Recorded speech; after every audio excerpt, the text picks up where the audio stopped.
two minor news stories today. So it is time for my favorite segment. It's time for your favorite segment. Sadly, it'll be a very short segment today, ladies and gentlemen. It is time for DSP News. I've been watching DSP for a while. I was even in the stream when he was first coming up with DSPN, but for the life of me, I don't know where he got the your favorite segment, my favorite segment shtick from. Is this a reference to something? Is this something that someone said? Because at least with the day off segment, when he says like the most interesting stories on the internet, that's obviously hyperbolic, and he doesn't mean that because even he has to understand that he doesn't do anything exciting on his days off. But I just don't know where the DSPN tagline came from. And here's the two stories. Story number one is absolutely positively hilarious because I don't like to say I told you so. Who am I kidding? Yes, I do. I told you so. One of DSP's favorite things is to say I told you so that he can act like he was right and actually knew something for once. Because for the majority of his life, he's just a bumbling idiot who doesn't know anything and is incapable of just about everything. So on the off chance that he is just slightly right about something, he has to absolutely seize the opportunity and run with it, and he'll let you know. Today, the Metal Gear Solid 1 collection came out, or the Metal Gear Solid First Collection, or whatever the hell it's called. It released. And everyone released their reviews of it. And everyone's like, oh, this collection sucks. These reviewers sound just like DSP playing any other game, but go on. We didn't realize it, but it's just straight up ports of the games. There's no increase in graphics. There's no redone voice acting. There's no redone control scheme. Literally nothing has been improved. It's exactly the same ports of these games that you've played on previous consoles. Metal Gear Solid 1 is literally the pixelated, laggy PS1 version that you've played on PS1 but also emulated on PS3. It's the same version, but now it plays on your PS5. Metal Gear Solid 2 and 3 are the same as the HD versions that have been out for over a decade that you used to play on PS3. You probably already played on PS4. They're exactly the same on PS5. All these versions are identical. They put zero effort into this collection. It's just a porting so that you can play them on your modern console. Yeah, from what I've read, these MGS ports are kinda dusty. At least on the PC. Because 720p and Snake Eater is kind of atrocious when most people are playing at 1080p and above. But if they're literally just ports, on PC you might as well just emulate them. You'd probably have a better experience just based off of what I'm reading. And I read these reviews and people are like panning it, and I'm like, that is exactly as it was advertised. Like, no exaggeration, I don't think Konami, not once did they ever say we were ever doing anything extra than just porting this. It was a straight port so you can play it on your PS5. That's all they've ever said it was. That's great, but you could still be disappointed with the product. I mean, if they really just said that, hey, we're gonna port these games, and then you buy the ports and you go, wow, these ports are shit, that's a fair complaint.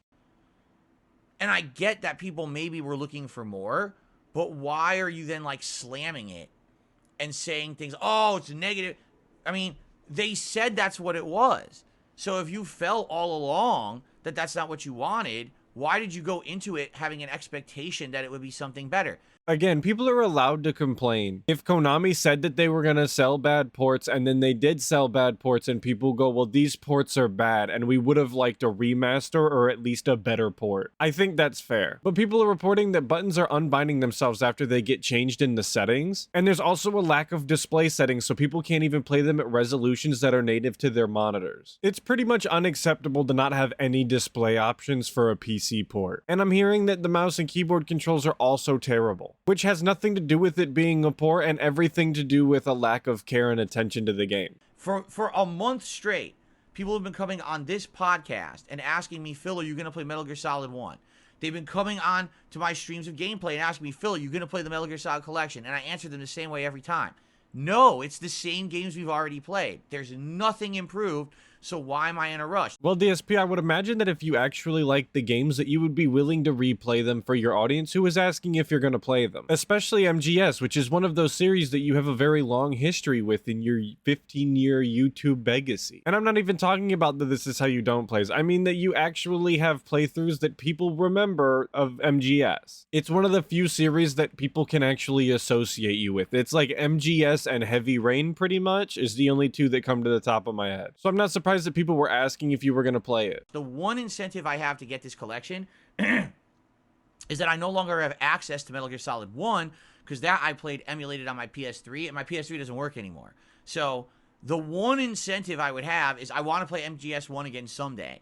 So maybe I'll get it in this collection and play it on PS5. But outside of that, why am I in any rush to play it? It's not a new game. And every time I say that to people, people are like, huh? But it's a new game. It's a new collection. I'm like, no, it's not. I mean, technically it is a new collection. It has a new release date. It's repackaged all differently on modern consoles. It's technically a new collection. You're wrong. But look at how he has to make his audience look regarded just because they don't understand something. I mean, these are people who don't spend all day long playing video games. Yeah, they might have been misinformed on what the collection was going to be. Can you really blame them? Wow, who told you this? It's like the whole Metal Gear Solid community gets so worked up over shit whenever anyone mentions Snake. Woo! What an absolutely obnoxious buffoon. Mr. I'm not a children's entertainer, I'm not a Muppet, goes absolutely feral clown mode just to denigrate his dents.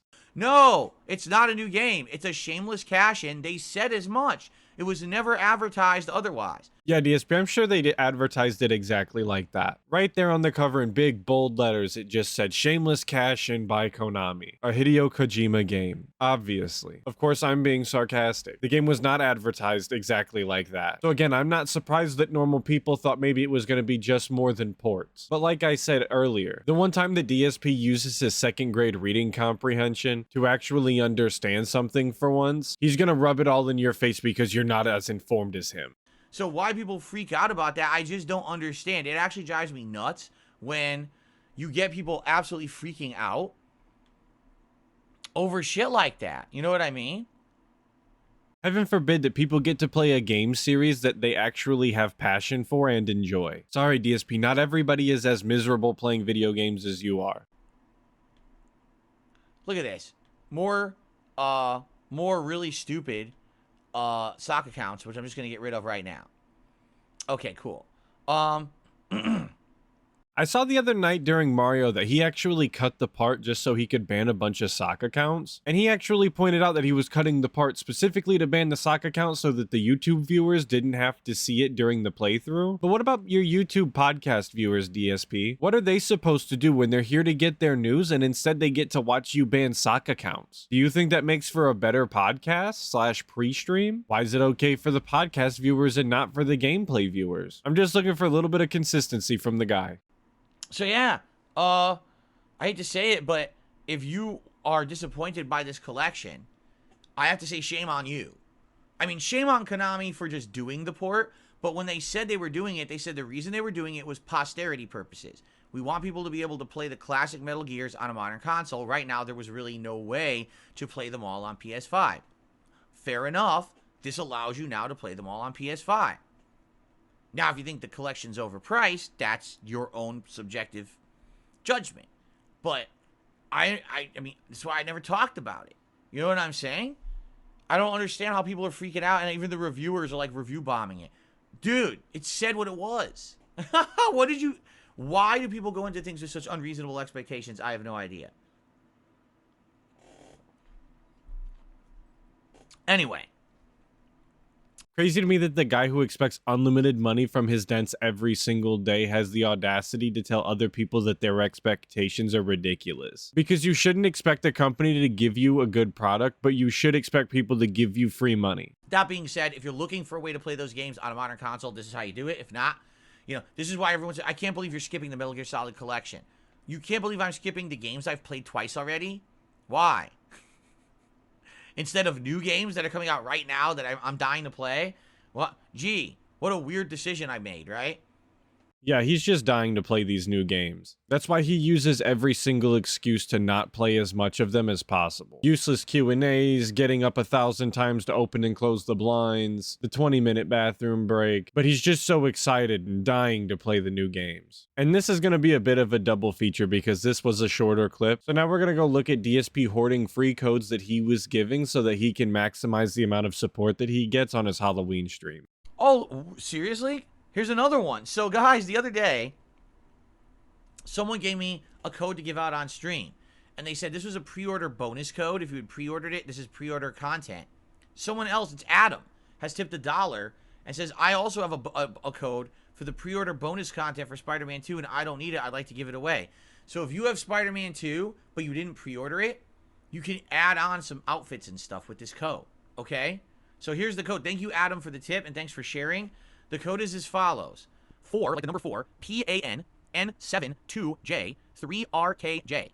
Again, that is 4 PAN N72J 3RKJ. This is the worst way I've ever seen anybody give out a free product code. Why wouldn't he just copy and paste the letters into his chat and tell people, like, here it is, first one to get it gets it? Why did he bother verbalizing it twice? It's like he goes out of his way to make his content as insufferable as possible. By the way, someone actually donated some codes for me to give out ages ago, and I was saving them for a special occasion. I'm thinking I'm going to give them out during the Halloween marathon. If you guys remind me. DSP can't even be bothered to do a giveaway with products that he actually bought himself for his audience to spread the love. He actually relies on the dents to give him free things so that he can give them away back to the audience. At that rate, these people might as well have just kept it or put it in the chat themselves. And he said that these codes were given to him ages ago. How long is ages? Has he really been sitting on codes that he got for free for multiple months now? I've never heard of another streamer getting free product codes from his audience so that he could give them away during a special event. DSP truly is one of a kind, isn't he? I think I have a bunch of game codes to put. Let me take a look and tell you what it is. What did he just blow on? Why did he lean down and blow on what I'm going to assume is his phone? Does his phone have some sort of breathalyzer on it that he has to pass so that he can unlock it so he doesn't spend money on WWE champions? If that's the case, I think they failed. At least according to the latest reportings via TJ Gamebox. Because someone donated these a while ago and said, hey, you know, you want to give them out? I was like, sure, but I want the right time to do it, and I haven't really figured that out yet. When is the right time to give something like that back to your audience? Why does it have to be some sort of special event? Why wouldn't you want to just reward your regulars on like a Tuesday afternoon and be like, hey guys, thanks for showing up? I can't tell you how many times I tuned into a Tevin stream on a random weekday after work and there's a giveaway going on. But for some reason with DSP, it has to be some sort of special event. And the product codes were given to him for free. He didn't even pay for them. And he's acting this weird about it.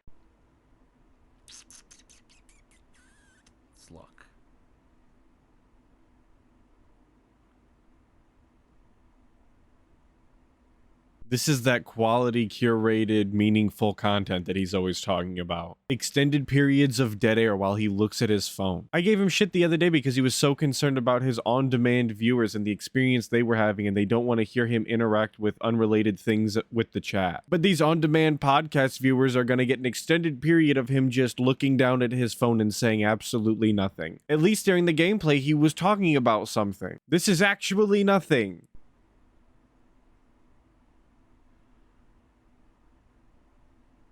Yeah, I have 1, 2, 3, 4, 5, 6, 7 different games.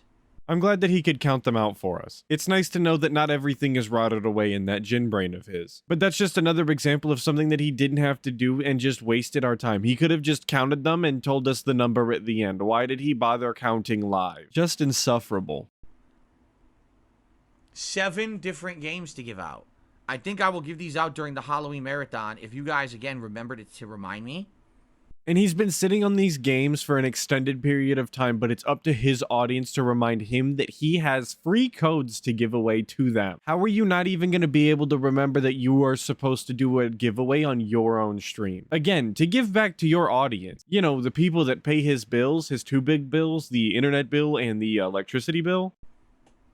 I think we'll do that during the intro of the Halloween marathon as like a nice celebration of the month. What games are they? I'm not telling you. You just come by and you maybe get one. I'm not telling you what they are.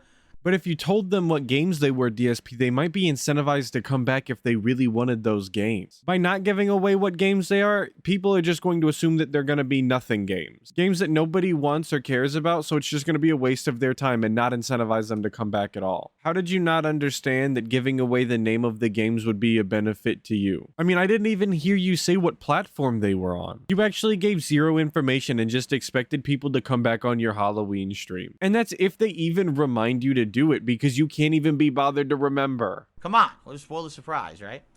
Anyway, so yeah, there you go. All right, so guys, That is what I've got for today. Like, no exaggeration. That's it. Like I said, I don't have a lot to talk about on today's podcast. We got through everything I wanted to discuss. Just a quick reminder, you know I'm a crowdfunded individual. And you know he's got to end it off with the begment. Hell yeah. You know, I barely make any money, like, on ad revenue on YouTube. I make my living crowdfunded. Well, DSP, I could tell you that you would probably make more money in ad revenue if people actually watched your on-demand content. But the likelihood of that actually happening or changing from what it is now is pretty much slim to none, because I feel like most people are aware of the kind of content that you put out and that it is just garbage. If you like this style of content, minimum advertisement, minimum all that nonsense. Minimum advertisements, minimum effort, minimum gameplay, minimum amount of time spent with my family, maximum amount of free money. That's what we do over here at DSP Space Gaming. No codes, no shilling, no referrals and nonsense. Please support the stream, whether it's a super chat or super sticker, a membership or gifted membership, or a tip. It is all appreciated. I'm trying to get back on track for memberships. We have about a week left in the month, and we lost over 150 memberships this month. It would be great to get back up to around 600 by the end of the month. I don't know if that's possible. Organically, no, it's not possible. So realistically, again, no, it shouldn't be possible. But unfortunately, you are aware that you have whales who will do that for you. And I really don't know what on track with memberships mean. What's the end goal with memberships? What's the destination? Because just like every goal that DSP has, if he hits it, he just raises the expectation higher and higher. In addition, tips, I'm trying to hit the tier 1 tips goal every stream. We don't do it every stream, but if we can at least stay on pace of doing that, that would be really nice. So please consider tipping today. Outside of that, thanks for anything. I really appreciate all of your support here on the streams, and I'll give you a shout out if you support in any way. Speaking of which, guess what? That's the end of the video, that's what. Hopefully you guys enjoyed this little double feature, even though both of them were on the smaller side. Of course, another big ups to Doody Streams. I really appreciate both clips on this one, brother. And of course, shout out to all of you guys for watching. I really do appreciate it. Hopefully I can catch you in the next one, but until then, make sure that you check out other detractor channels and dive deeper into that Snortex.